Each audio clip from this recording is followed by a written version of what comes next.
Yo, yo, yo, what is good, world? Y'all already know what it is, man. It's your boy Gio, man. I'm back with another one, man. This right here is crazy, man. It's about your boy Trump, man, on how he doing this tariff stuff. Man, it's a lot of stuff that we got to get down to. But I'm keeping it a little short and simple for y'all, man, so y'all can get the content, man. But he's not playing, man. When it comes to Greenland, Canada, Mexico, he's dealing with the cartels. He's trying to go head and head with them.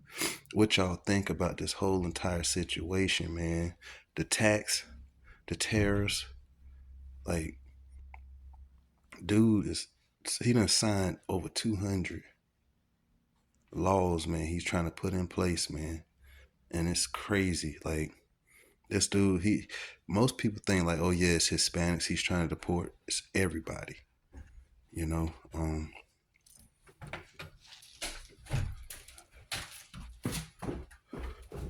But your boy, man, he is about to send them back, man. And then he said the illegals that did like really bad crimes and stuff like that, man. He said that he got a country for them, man, that he's about to send all of them to. I think it's like it fits like 300,000 people. He said it's gonna help clear out a lot of the jails and stuff like that for new people to come in, of course.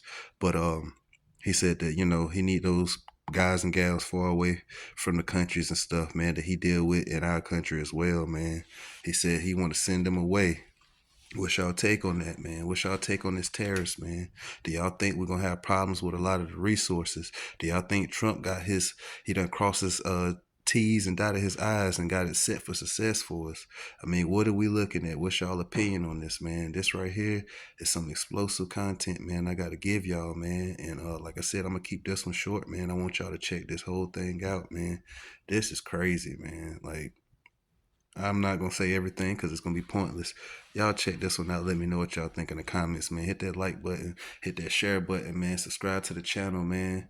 Appreciate y'all, man. As always, y'all already know, man. We are the family, man. We are lit. We're going to run it up 2025, man. Let's get it, man. Let's get it. I'm out. And catch y'all on the next one. Peace. The president's threats of economic punishment for neighbors he did not think respected American borders enough worked. There are not going to be any new tariffs on Canada or Mexico for at least another 30 days. China is a different story. I don't know anything about a comeback, but they tell me it's very exciting. By sending 10,000 Mexican troops to the U.S. border, Mexico's president delayed tariffs by a month. Canada's prime minister says they're implementing our $1.3 billion border plan, sending nearly 10,000 frontline personnel to the northern border, appointing a fentanyl czar, and so proposed tariffs will be paused for at least 30 days. That announcement came after the second Trump-Trudeau call of the day. Canada's very tough. 43 pounds of fentanyl was seized at the northern border last year, a fraction of the 20,000 pounds seized at the southern border. This is not a trade war. This is a drug war. The tariffs on Mexico and Canada are just paused. In a month, if they are imposed, Democrats warn prices could go up. It's going to affect beer, okay?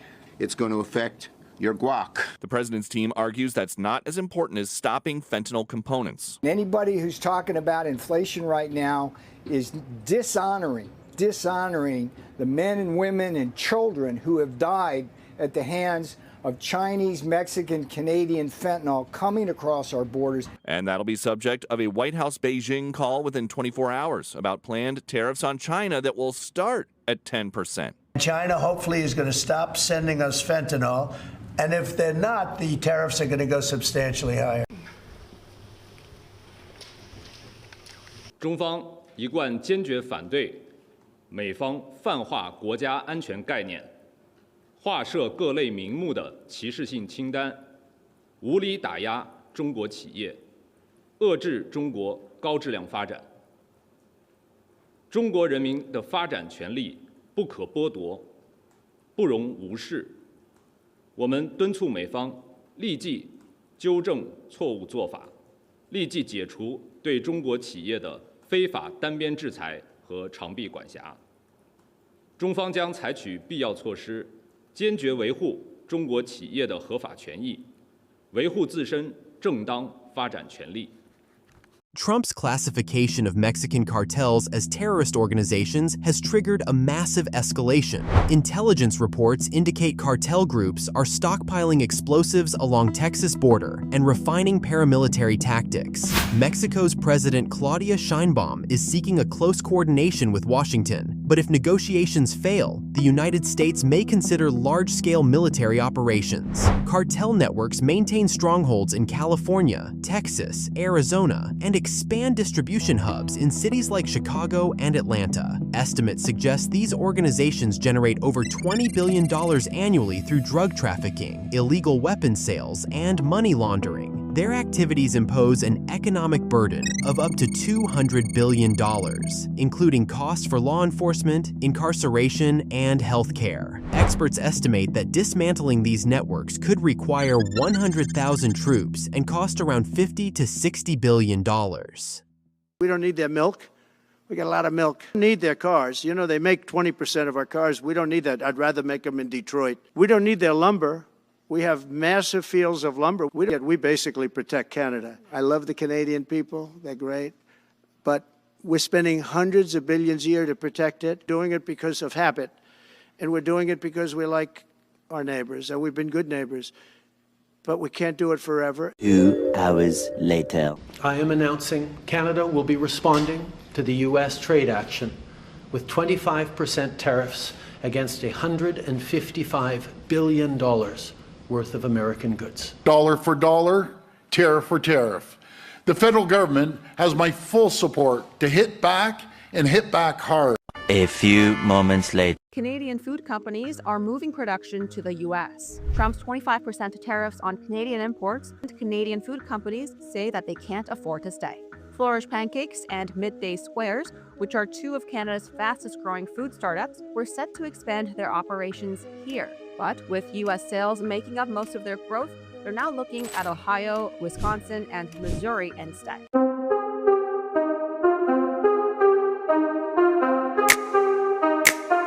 Do you know if you can swim across the U.S.-Mexico border wall? In theory, it might be possible, but the risk is extremely high, and the chances of success are almost zero. This section of the border wall is located on the California coastline and extends about 50 yards into the water. Many people see it and think they can swim across, but in reality, few people try. The waves here are rough, and the edges of the border wall are very sharp.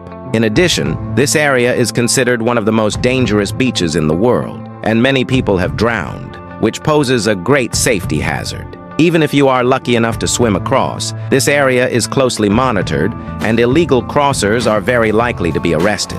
On the Mexican side of Tijuana Beach, people enjoy food and leisure time leisurely. On the U.S. side, it is an undeveloped natural area with no buildings. So, although it is not completely impossible to swim across the border wall in theory, it is almost impossible to do in practice, and it is very dangerous. Изменилось, что ли, со времен Байдена? Да ничего не изменилось. Они с удовольствием выполняли любой приказ со стороны Вашингтона при Байдене. Просто им Трамп не нравится, они с ним боролись активно, да, реально вмешивались в политическую жизнь, предвыборный процесс в Соединенных Штатах, а потом растерялись, когда Трамп вдруг выиграл. И потом Байден ментально им больше нравился, понимаете, ментально. А у Трампа другие представления о том, что такое хорошо, что такое плохо, в том числе в этой гендерной политике, в некоторых других вопросах, им как бы не нравится это. Но я вас уверяю, Трамп с его характером, с его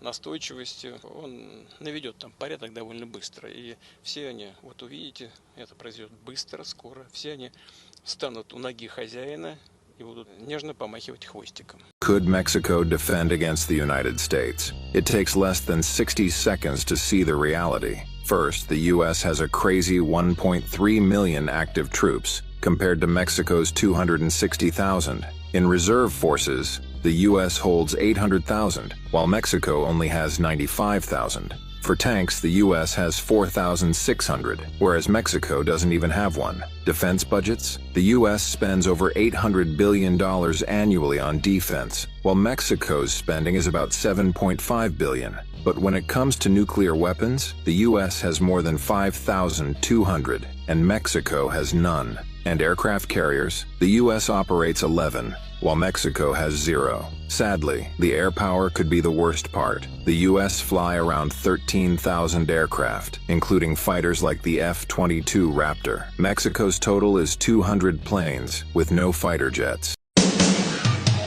This morning, I advised the Governor General that we need a new session of Parliament. She has granted this request, and the House will now be prorogued until March 24th.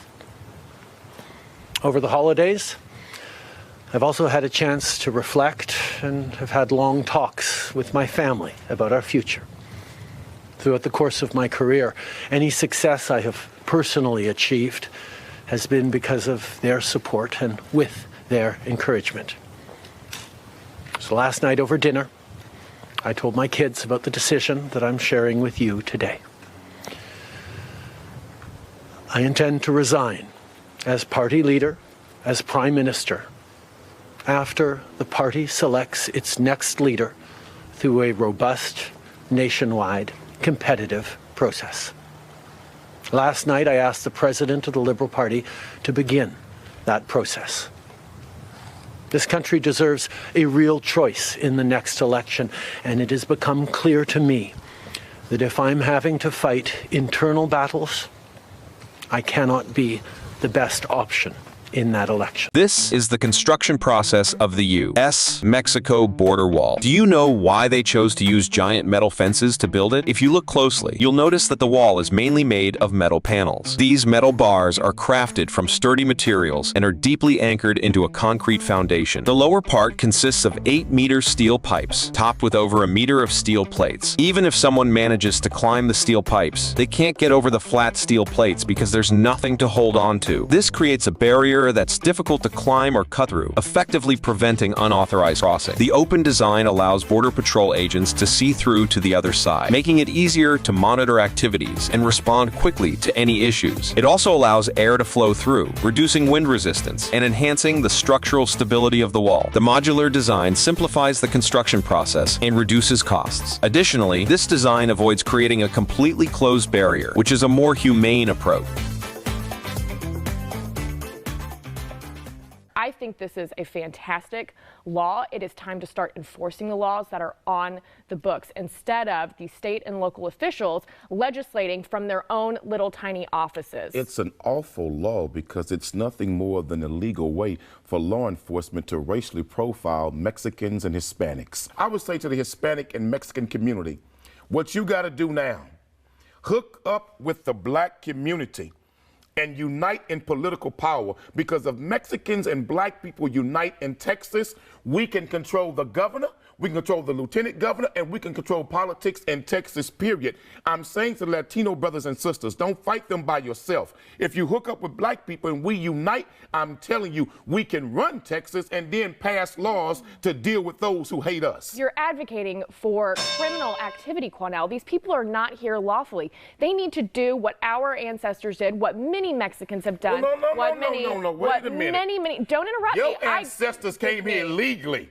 Wasn't nothing legal about your ancestors. Listen. They came illegally and they murdered, they raped, they pillaged a whole race of people. This country, Texas, Arizona, and California, belonged to the Mexicans. Quanell, get back it was to the stole point. from them. You so tell when me you to quote get back your to the point. ancestors, they came here illegally. No, you're not being fair to me here. You say stay on topic. I say, okay, we'll stay on topic. And then as soon as we start talking about illegal immigration, your ancestors. You go back to the black issue. Let's stay on topic. Your ancestors are the master illegal immigrants. Give me the opportunity to respond in that, you know what? We're all Americans here. And if you are here legally, absolutely, then we need to come together and we need to pass good laws for enforcing the laws. Well, perhaps the Native Americans should have passed laws against your ancestors.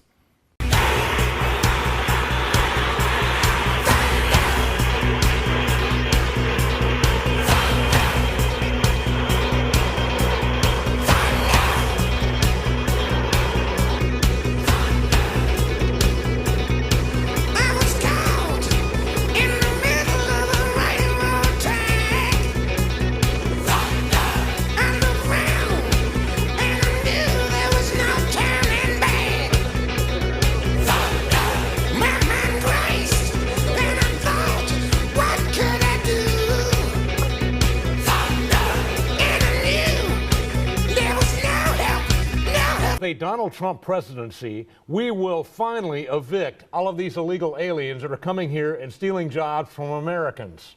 If you break into my house, should I just accept you because you washed my dishes and made my beds? I say no. I say you need to go back and come back in the right way. So is that what the Indians should have told white Americans? Absolutely. Ask Cochise if border control is important. Because the original illegal alien are European white folk in America. Agreed. And so should the Indians stand up today and say deport all white folks back to Europe?